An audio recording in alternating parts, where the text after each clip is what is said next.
নমস্কার বন্ধুরা, feel sport ইন্ডিয়াতে আপনাদেরকে স্বাগত জানাই। প্রাক্তন স্ত্রী হাসিন জাহানের খোরপোশ মামলায় এবার কলকাতা হাইকোর্টে বিরাট ধাক্কা খেলেন ভারতীয় ক্রিকেটার মোহাম্মদ সামি।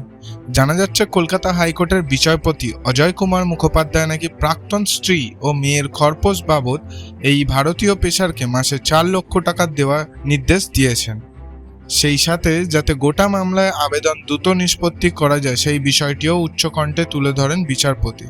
আসুন শুনে নি এ বিষয়ে মোহাম্মদ সামির স্ত্রী কি জানালেন। नहीं, क्योंकि मेरा जो प्रोफेशन था शमी अहमद से शादी करने से पहले वो मॉडलिंग और एक्टिंग की थी और मैं एक जॉब भी करती थी, तो उस टाइम मेरे लिए इनफ था। लेकिन शादी के बाद शमी अहमद ने बाय फोर्स बोलिए मुझसे मेरे सारे प्रोफेशन से छुटवा दिया था कि मैं कोई प्रोफेशन में नहीं रह सकती, मैं कोई काम नहीं कर सकती, मैं हाउसवाइफ की ही ज़िंदगी जीऊँगी। तो मैं शमी अहमद से इतनी मोहब्बत करती थी, अपने संसार में या अपने बच्चे में मुझे रहना भी अच्छा लगता था, तो मैंने खुशी खुशी इस चीज़ को मैंने एक्सेप्ट किया था। लेकिन उसके बाद से तो मैं अभी हाउसवाइफ ही हूँ, तो उस हिसाब से मेरी खुद की कोई अर्निंग नहीं है। तो अभी हमारा भरण पोषण का सारा जिम्मेदारी शमी अहमद को उठाना ही पड़ेगा। लेकिन इस चीज़ के लिए उसने डिनाई किया तो हमें कोर्ट का दरवाज़ा खटखटाना पड़ा। और कोई इंसान अगर खुद की जिम्मेदारी ना उठाए तो शुक्र अल्हम्दुलिल्लाह कि हमारे देश में कानून है, कानून उसे ऑर्डर देगा कि अपनी जिम्मेदारी उठाओ।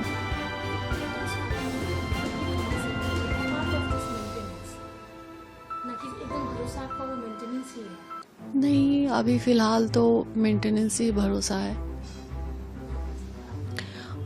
कोई इंसान भी नहीं चाहता कि किसी इंसान के साथ रिश्ता जो है इतना ख़राब हो जाए। लेकिन अगर जिस इंसान के साथ आप रिश्ता जोड़ रहे हैं वो इंसान ही अगर ख़राब हो, इंसान ही अगर क्रिमिनल हो, और क्रिमिनल के शक्ल में गंदे जहनियत के लोगों के चेहरे पे लिखा हुआ तो नहीं होता ना कि वो इंसान गंदा है, गलत है और क्रिमिनल है। वो इन फ्यूचर आपको बहुत बड़ी मुसीबत में गिराएगा, आपकी ज़िंदगी और आपके बच्चे की ज़िंदगी के साथ खिलवाड़ करेगा, उसका कैरेक्टर निहायत ही गंदा होगा।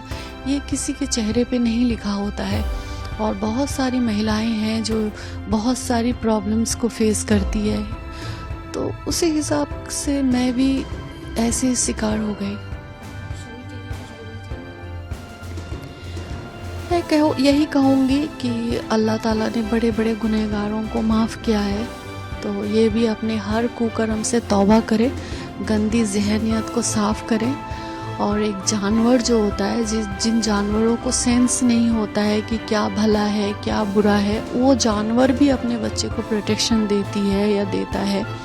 तो उस हिसाब से शमी अहमद जानवर से भी गया गुजरा हो गया है, जिसे अपनी बच्चे की प्रोटेक्शन, अपनी बच्चे की फ्यूचर, अपनी बच्चे की मोहब्बत उसे नहीं दिखाई दे रही है।